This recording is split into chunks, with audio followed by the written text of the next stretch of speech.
May 3 itlog ng tikling. Nahukayan ko na. Sa 2, 3, 4 nahukay.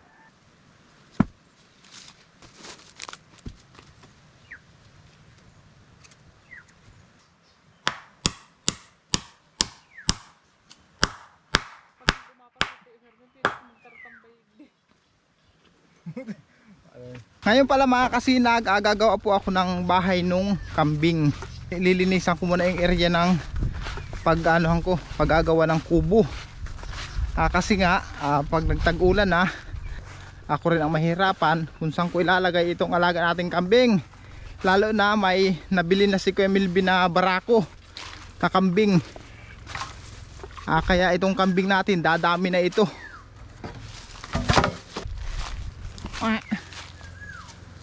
Kalabaw pala ni Kuya Milby, no? Ito, sabid ka. Kumain ka. Sabid ka yan. Yan. Yan, take ko sa sabid mo. Sige na, banti na. Dito ko sila gagawa ng kubo. Yung mga kambing dito. Lilinisan ko muna ito mga kasinag. Itong area na ito. Plano ko sana gawaan yung kambing ng tree house. Ito po sana ang gagawin ko. Naisip ko, pag nagkamera ng kalamidad or bumagyo or may sama ng panahon, baka magiba yung gawin ko dyan na kubo sa taas niyan.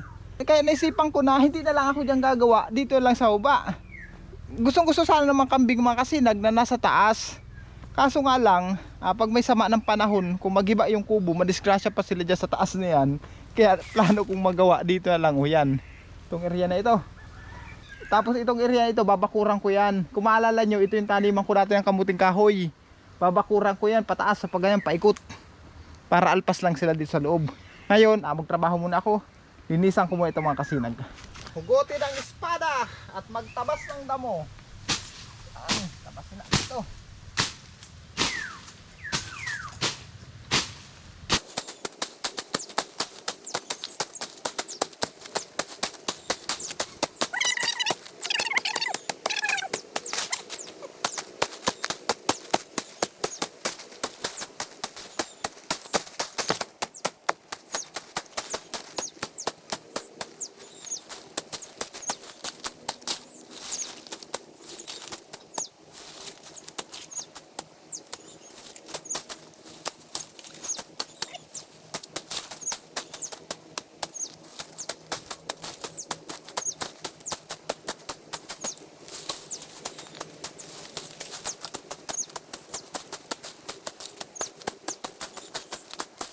Ayan mga kasinag, natabasan ko na.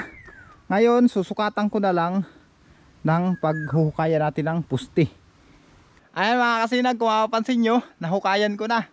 Sa 2, 3, 4 nahukay. Pero 6 na haligi yung gagamitin ko dito para matibay yung bahay ng kambing. Ngayon lalagyan ko lang ng haligi. Ang bilis lang, no? Kukunin ko mga kasinag yung piantukod ko dun sa paggawa ng slab ng bahay. At yung matitigas na kahoy doon, siyang ihahaligi ko dito para magawa na natin ang bahay ng kambing. Let's go, kukunin na natin. Ito mga kasinag, ano po ito, mga kuyaw-yaw. Sa ano ay batino, sa tawag ng iba batino, kuyaw-yaw. Ito po yun, yung gagamitin nating panghaligi. Tapos ito naman, yan, pangkayaw or kahaban. Bahala na. Basta hakutin ko muna itong mga kasinag. Dalhin ko muna dun.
Pasok sa 6 feet. Ay, sukatin ko daw pala ito. Saglit lang. Kasi ating metro. Pati yung kabig wala. Ang bihira na yan. Hindi ko nadala. Sinyalis lang. May limutin na. Ikaw naman uwi. Kasoy daw. Ayun na. Kuha mo na yung kabig. Wala ko pa putol mga kasinag. Nalimutan ko. Kaya pakuha ko mga kamisis yung pamputol. Ay mga kasinag, hanggang dito lang muna ang pagtrabaho natin. Gawa po ng maghatid pa ako sa estudyante sa Barangay Bito. Ayan, si Mrs. pauwi na.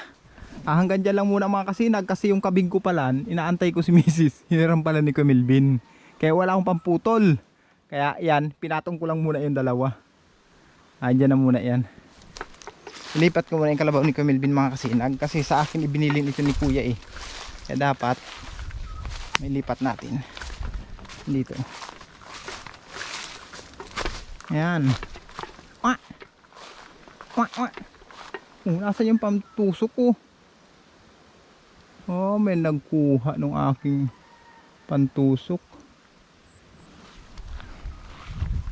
Tali ko muna mga kasinag. Ilipat ko muna ito mga kasinag ha. Itong kalabaw na yan oh. Pagtali ko doon sa kalabaw mga kasinag, may nakita ako dito na lumipad, ibon. Dito yata yung lumipad.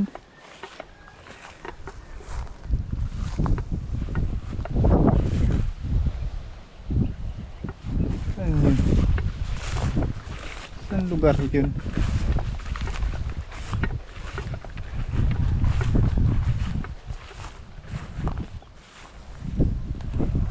Ayan oh, ito. Ayan, may itlog. Ayan oh, ayan mga kasinag oh. Nakita nyo? Ayan. May 3 itlog ng tikling. Kung sa tikling na pugad pa na yan. Kaya pala pagdaan ko kanina mga kasinag, lumipad. Kasi may pugad pala dyan ng tikling. Hayaan lang natin yun at nang dumami ang mga tikling dito sa atin. Uwi na tayo at nag-aantay na yung mga chikiting. Kanina pa nag-aantay mga kasinag kung anong oras ko daw sila ihatid sa Bito. Kaya uwi na tayo.